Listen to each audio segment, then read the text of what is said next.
Hello and welcome to knowledge zone channel. आज 31 दिसंबर के दिन हम डिस्कस करेंगे पीआईबी के इंपॉर्टेंट न्यूज़ को। अगर आपने मेरे चैनल को सब्सक्राइब नहीं किया है तो प्लीज़ मेरे चैनल को सब्सक्राइब करें। लेक्चर पसंद आता है तो लाइक करें, शेयर करें। अगर आपको इस लेक्चर की पीडीएफ चाहिए तो मैंने इसका लिंक डिस्क्रिप्शन में डाल दिया है, आप वहाँ से पीडीएफ डाउनलोड कर सकते हैं। चलिए डिस्कशन स्टार्ट करते हैं। पहली न्यूज़ है national summit on good replicable particles and innovation के बारे में।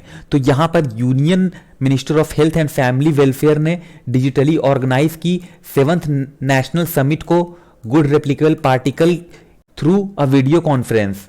तो यहाँ पर ये जो समिट हेल्ड की गई है उसका मकसद क्या है? देखिए यहाँ पर जो ministry of health and family welfare ने ये नेशनल समिट हेल्ड की है वो की है पब्लिक हेल्थ केयर सिस्टम के अंदर। तो यहाँ पर ये जो समिट है उसको फर्स्ट टाइम 2013 में श्रीनगर के अंदर हेल्ड किया गया था ताकि यहां पर रिकॉग्नाइज की जा सके बेस्ट प्रैक्टिसेस को और जो इनोवेशन है पब्लिक हेल्थ केयर सिस्टम के अंदर उसको। और इसकी जो लास्ट समिट जो थी वो गुजरात के गांधीनगर में हेल्ड की गई थी।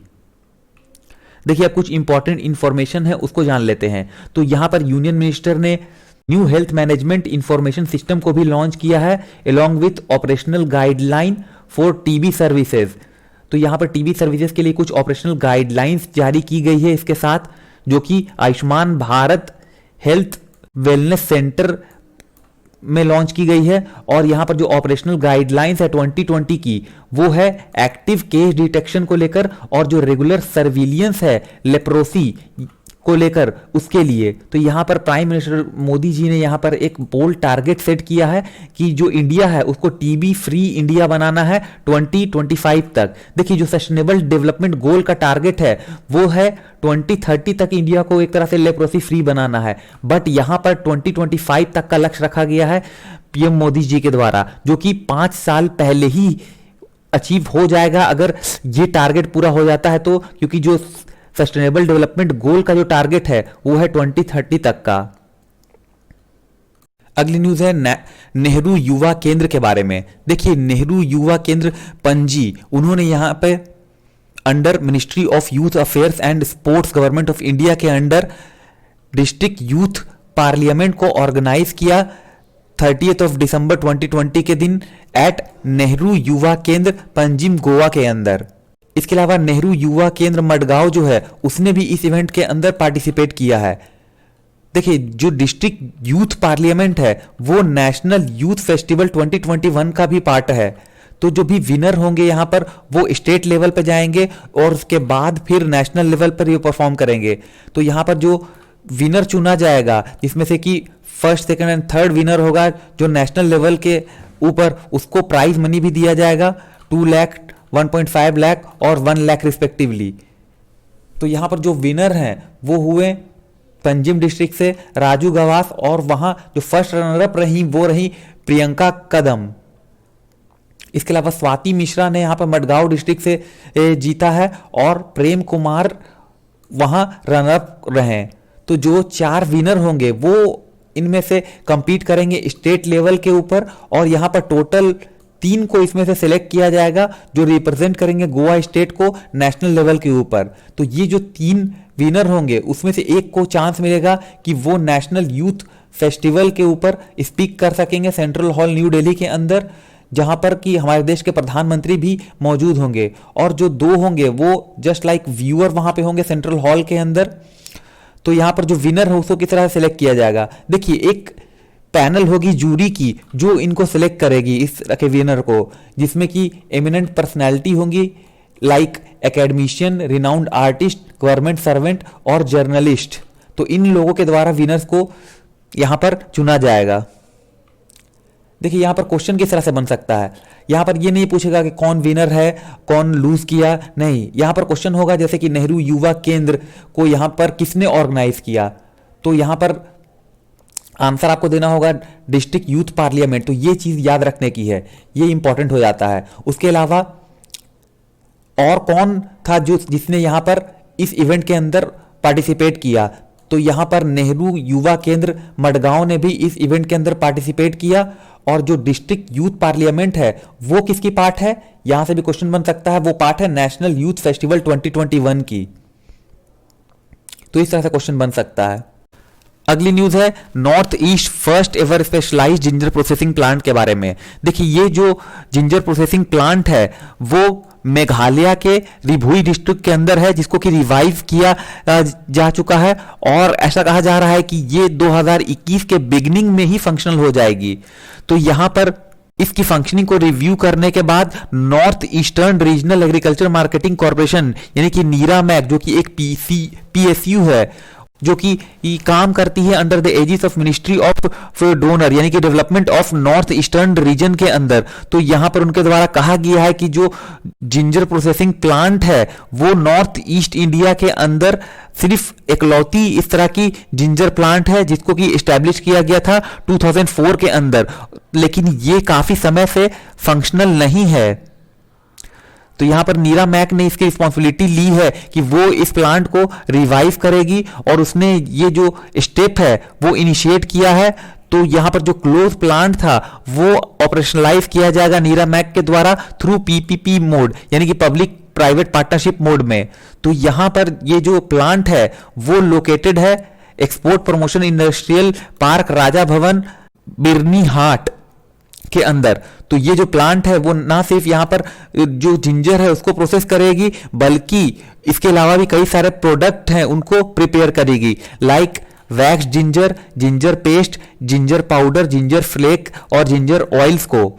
तो यहां पर देखिए जिंजर की जो प्लेस है वो काफी प्रोमिनेंस प्लेस है। अभी कुछ रिसेंट मंथ्स में देखा गया है कि जो इसकी जो क्वालिटी है इम्यूनिटी बूस्टर क्वालिटी, उसके वजह से ये काफी ज्यादा अभी फेमस हुआ। कोरोना वायरस का जो अभी अटैक हुआ है पूरी दुनिया पे उसके वजह से, क्योंकि हमारे देश में इसको प्रमोट किया गया है और यहां पर कहा गया था कि मोदी जी के द्वारा कि वोकल फॉर लोकल होना है हमें।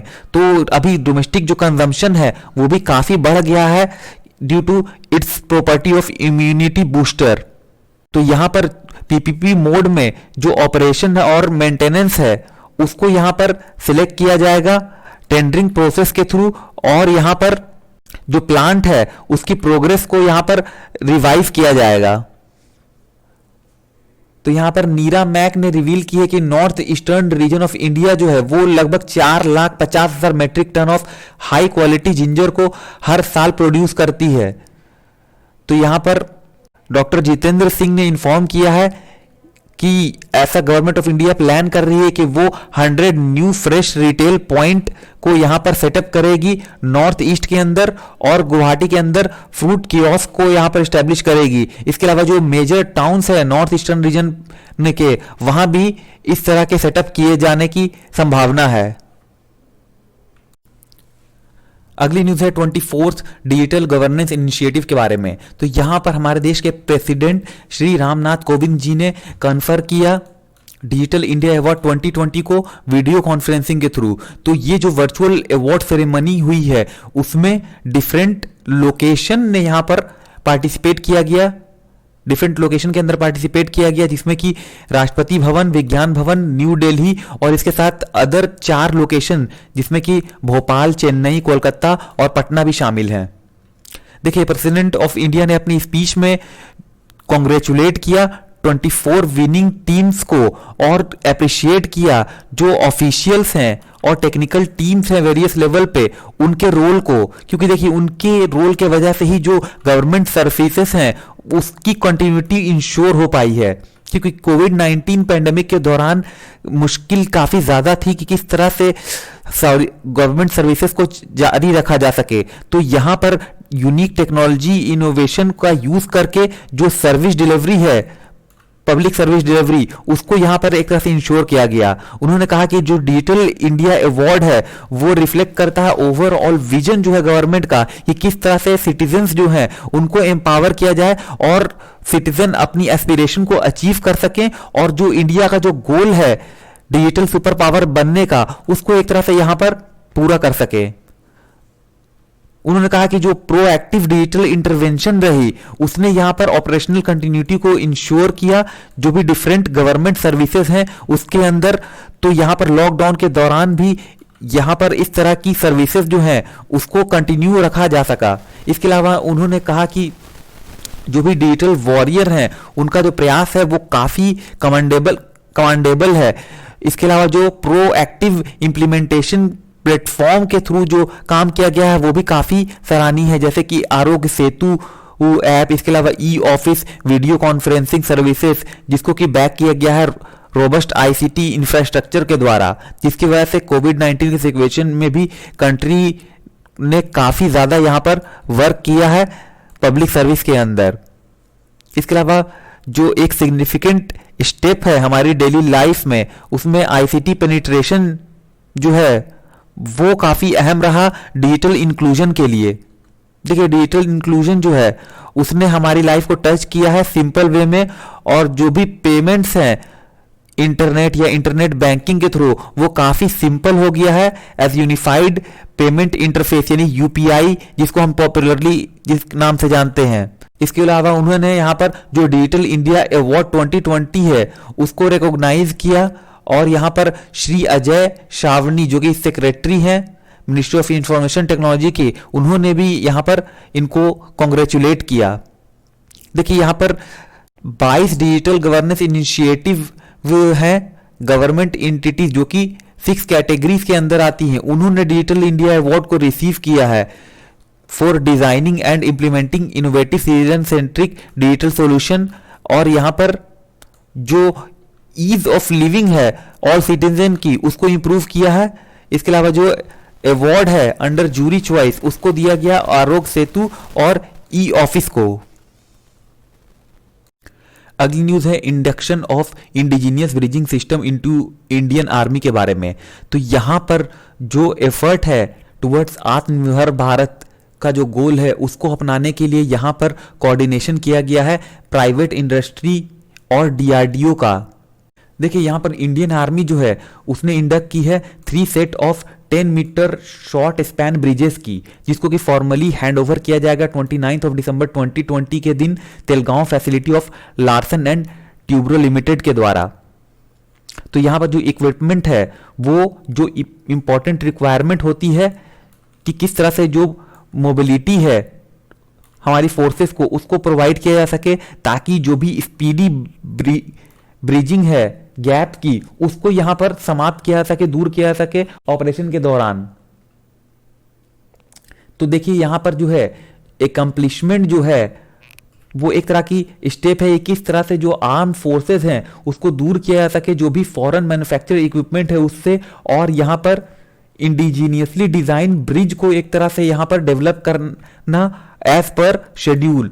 इसके अलावा जितने भी स्टेक होल्डर्स हैं उनकी जो एफर्ट है उसको यहां पर से आगे रखना है, और जो भी चैलेंजेस हैं उसको ओवरकम करना है, ताकि जो मेक इन इंडिया इनिशिएटिव है उसको रियलाइज किया जा सके। और जो एम है इसका कि किस तरह से सेल्फ रिलायंस जो है उसको इंश्योर किया सके, और सेल्फ सफिशिएंसी जो है जो भी डिफेंस नीड है इंडियन आर्मी की उसको यहां पर मीट किया जा सके। अगली न्यूज है e committee of Supreme Court of India के बारे में। तो यहां पर e committee of Supreme Court of India को ग्रांट किया गया है platinum award for excellence in digital governance, और ये अवार्ड दिया गया है प्रेसिडेंट ऑफ इंडिया के द्वारा।